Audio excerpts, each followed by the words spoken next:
नमो तस्स भगवतो अरहतो सम्मा सम्बुद्धस्स। नमो तस्स भगवतो अरहतो सम्मा सम्बुद्धस्स। नमो तस्स भगवतो अरहतो सम्मा सम्बुद्धस्स। आदरणीय कुलपति जी और हमारे जैन धर्म के आप डायरेक्टर जी, तरुणेश जी और सभी हमारे अंतर्राष्ट्रीय बौद्ध शोध संस्थान के सदस्य जी, डॉक्टर सुभाष बरुआ जी और पाली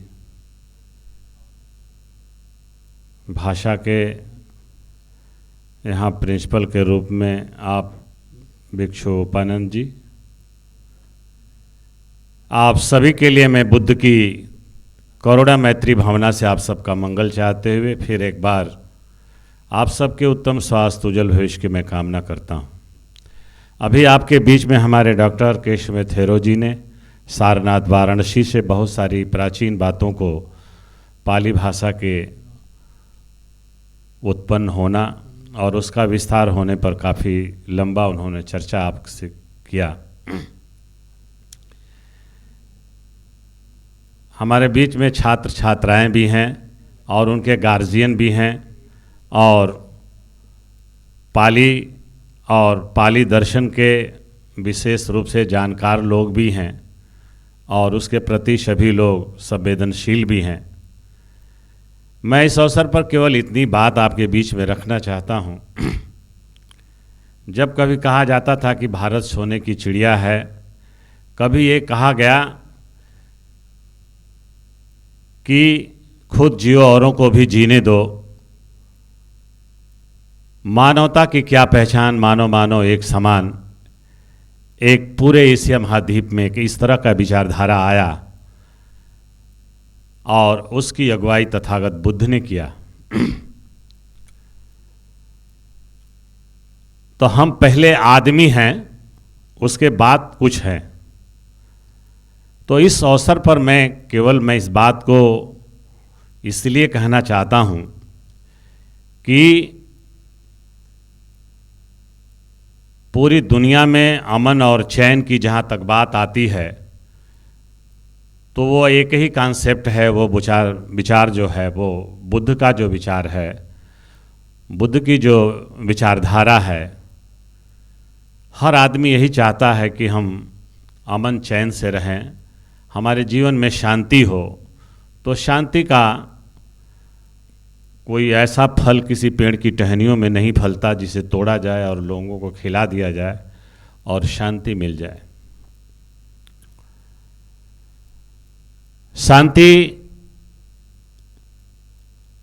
क्या है, तो उसके जब हम पीछे जब जाते हैं तो लगता है कि शांति नहीं बल्कि अशांति है,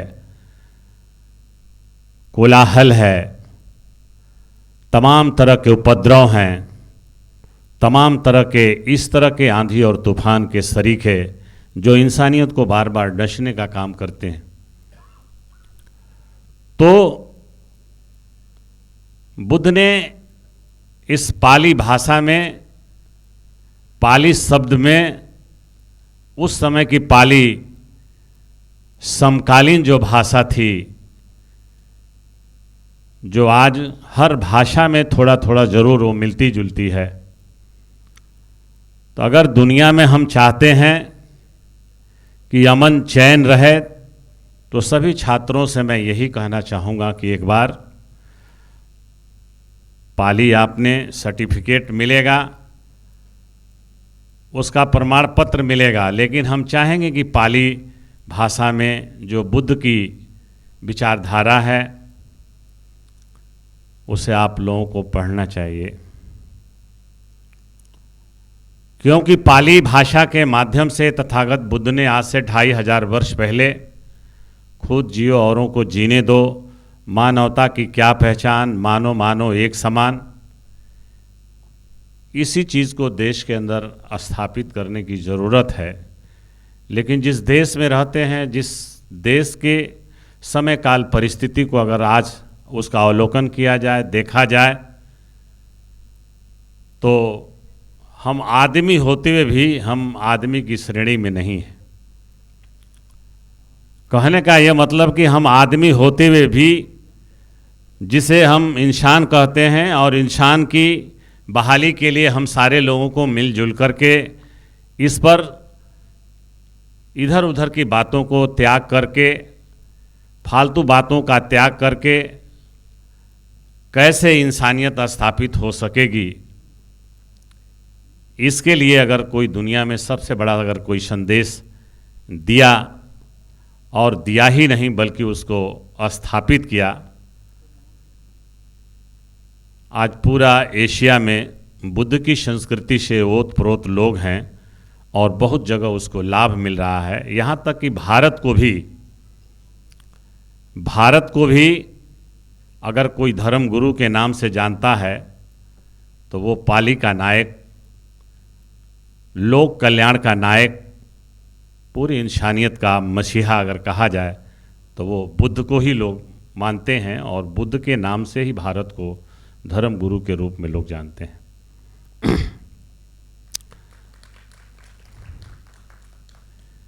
दूसरी चीज यह है कि सुबह से शाम जब आप उठते हैं, जब बाजार के तरफ बढ़ते हैं, अब बाजार में जब आदमी जाता है तो कोई ना कोई चीज़ क्रय करता ही है, विक्रय करता है, दोनों में आप पैसा लेते हैं। जो हमारी जो इंडिया की जो करेंसी है, भारतीय करेंसी, भारत का जो रुपया है, वो बहुत ही गौरवान्वित, बहुत सम्मानित हमारी चीज़ है। वो हम उसे जला नहीं सकते, फाड़ नहीं सकते, उसको मिट्टी में किसी गंदी चीज़ों में हम नहीं डाल सकते।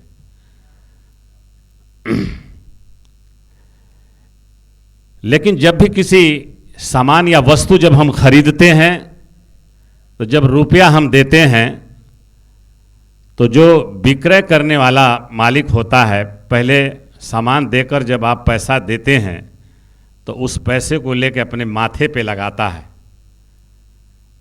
क्या करता है? उसको प्रणाम करता है, अपने देश की करेंसी को। तो उसमें है क्या?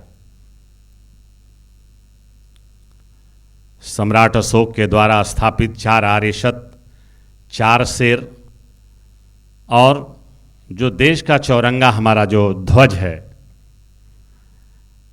बहुत लोग तो बोलते हैं कि तिरंगा है, तिरंगा है, लेकिन हम लोग तो उसको तिरंगा नहीं कहते हैं, हम तो उसको चौरंगा ही कहते हैं। इसलिए कि अगर आपके शरीर पर अगर कपड़ा जो पहने हैं, अगर उसको हम कलर में अगर गने तो कई कलर आपके ऊपर नज़र आएगा है। चश्मा भी नज़र आएगा ना कि एक कलर का ये भी चश्मा भी है। एक बिंदी भी अगर आप लगाते हैं तो वो भी एक कलर आएगा। तो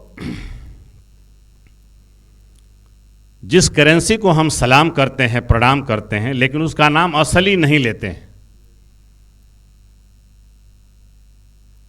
उसको हम लक्ष्मी जी बोलते हैं, जो भी श्रद्धा है उसकी कहने का कोई भी आदमी। लेकिन दर्शन में हम बुद्ध के 4 आर्यशत को प्रणाम करते हैं, बुद्ध की 10 पारमिताओं को हम प्रणाम करते हैं, बुद्ध की 4 आर्यशत, 10 पारमिता, 10 शीलों को हम प्रणाम करते हैं।